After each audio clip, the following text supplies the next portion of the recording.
Olunaku lwanga 16 omwezi ogwokubiri 1977 lwayingira mu byafaayo by'eggwanga Uganda anti lwe lunaku Ssaabalabirizi w'ekkanisa ya Uganda Janani Luwumu lwe yafa. Ebiwandiiko biraga ngono bwe yafiira mu kabenje ka mmotoka, kyokka bino byawakanyizibwa abantu ab'enjawulo nga bagamba nti ono yattibwa buttibwa ku biragiro bye yali pulezidenti wa Uganda ebiseera ebyo Idi Amin Dada olw'okuwakanya obukulembeze bwe obwali butyoboola eddembe ly'obuntu. Eno nno y'ensonga lwaki gavumenti ya Uganda wansi w'obukulembeze bwa pulezidenti Museveni yasalawo buli mwaka nga 16 omwezi ogwokubiri lubenga lunaku lwa kujjukira buzira bwa Janani Luwumu nga kino yakissaawo mu 2015 nga kati gy'emyaka 11 ng'olunaku luno lumyusiddwa kalenda y'eggwanga. Kati nga giweze emyaka 49 bukyanga Luwumu attibwa nga bulijjo emikolo gikwatiddwa mu kifo kyennyini we yaziikibwa ku kyalo mu Chwini mu bulabirizi bw'Ekitugumu mu disitulikiti ey'Ekitugumu.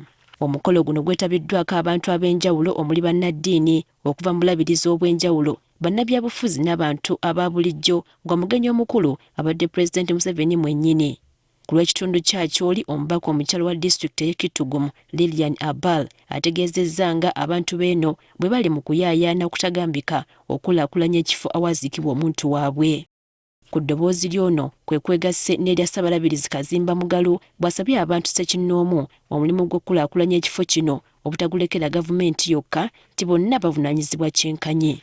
We are thankful to the government of Uganda and to you, Your Excellency, for gazetting this day as a public holiday in Uganda. Let us clap the government. Bano Pulezidenti Museveni abawadde essuubi ng'enteekateeka ez'okulaakulanya ekifo kino bwe zikolwako nti okumanya ssente ezeetaagisa kyo kyokka ekikyasigadde. They are doing their master plan.